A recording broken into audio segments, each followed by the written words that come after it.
Boa tarde, gente.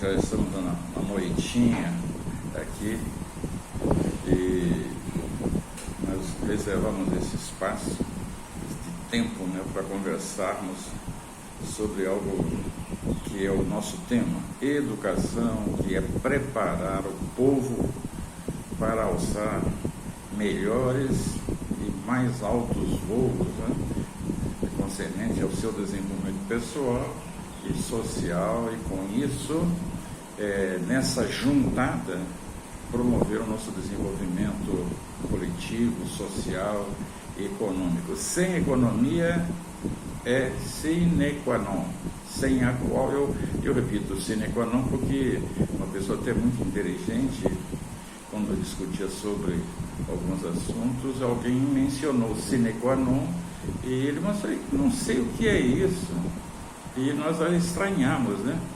Então, por isso que eu repito, sine qua non é sem a qual não há condição. Sem educação não há desenvolvimento.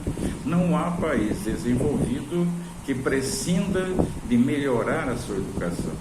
E aqueles que não tinham educação, quando obtiveram educação, desenvolveram tanto no sentido educacional de preparo do povo, como também no desenvolvimento econômico e social.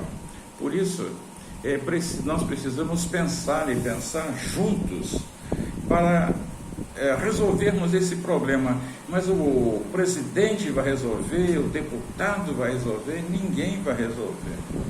Se nós não resolvermos, e parte do interesse do povo entender a problemática, entender o processo, entender o porquê não funciona a educação no Brasil, visto os resultados aviltantes e frágeis que alcançamos nas avaliações no sentido internacional, do PISA, né, do Programa Internacional de Avaliação dos Estudantes.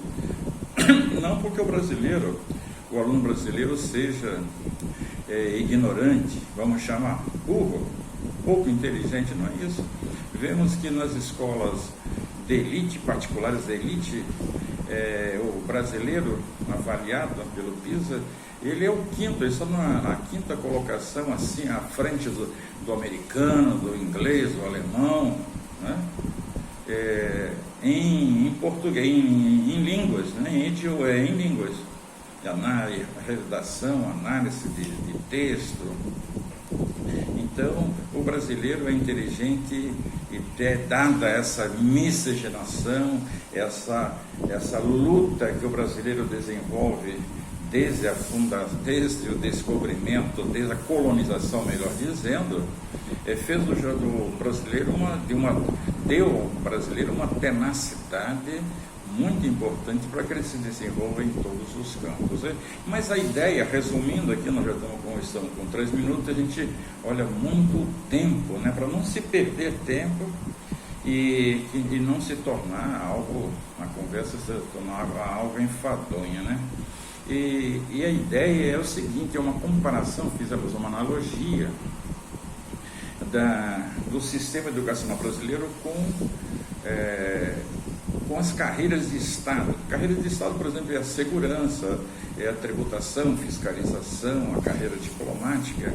Todas essas carreiras, inclusive as polícias dos estados, eles têm um plano de carreira baseado no mérito, né? No mérito. Você entra como soldado, nós vamos bem próximo de eu entrar como soldado, faz um curso para cabo, faz um curso para sargento,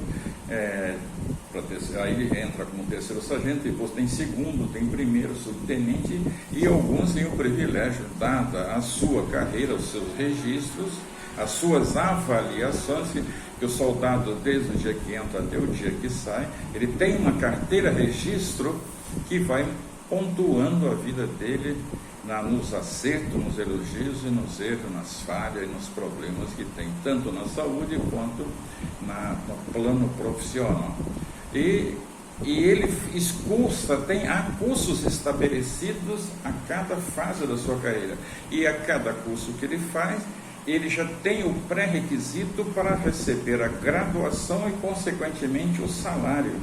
E o professor ele não tem, principalmente o professor do ensino fundamental, em média, ele não tem absolutamente. Os cursos que os professores fazem, eles ou fazem voluntariamente.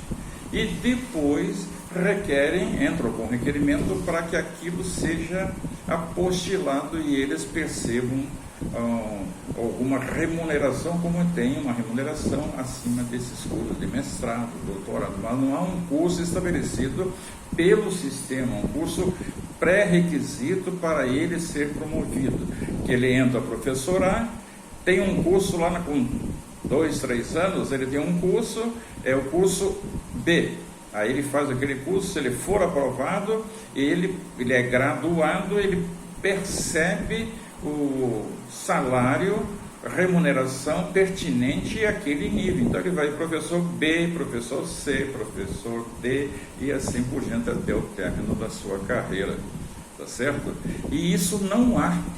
Consequentemente, como não há uma carreira estabelecida com pré-requisitos de curso, de formação, de aperfeiçoamento, de especialização, ele também não tem o incentivo. Ele fez o curso médio de forma profissional, né? Curso médio, e ele vai 30 anos ali, sem incentivo, sem ser requerido desse professor que ele faça um curso. E o sistema pode criar, não existe, mas pode criar a semelhança dessas carreiras de Estado.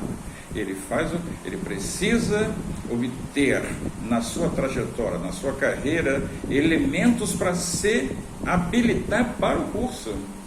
Ele precisa atender a necessidade, as propostas, as metas, para ele fazer o curso. Ele precisa estudar para o curso, no curso, e tendo concluído o curso, então ele recebe uma graduação pertinente ao seu nível. Curso B, curso C, curso D e assim por diante. Tá certo? O tempo já está passando, mas eu só lembro do que ocorre na China. Né? É outro sistema, tudo bem, mas lá existe o seguinte: o professor mais antigo ensina o mais novo, os mais novos assistem aula dos mais antigos. Quando esses recursos se esgotam, eles vão, digamos assim, para a metropolitana, falando aqui no Rio de Janeiro, em São Paulo, delegacia, e outros estados eu não sei, mas usam os professores da rede daquela delegacia ou daquela metropolitana para falar a esses professores, com novas técnicas, mais didática, metodologia, algumas dicas, algumas experiências, para que o professor seja sempre renovado no sentido de aperfeiçoar o seu modo de trabalhar com os alunos. Tá bom? Vamos parar por aqui, para a coisa não, como se dizia na minha terra, não incumpridar e perder o interesse. Mas o objetivo é fazer você pensar, você, pai, professor, pensar nesse Brasil que nós queremos e queremos com mais educação. Um grande abraço e até a próxima.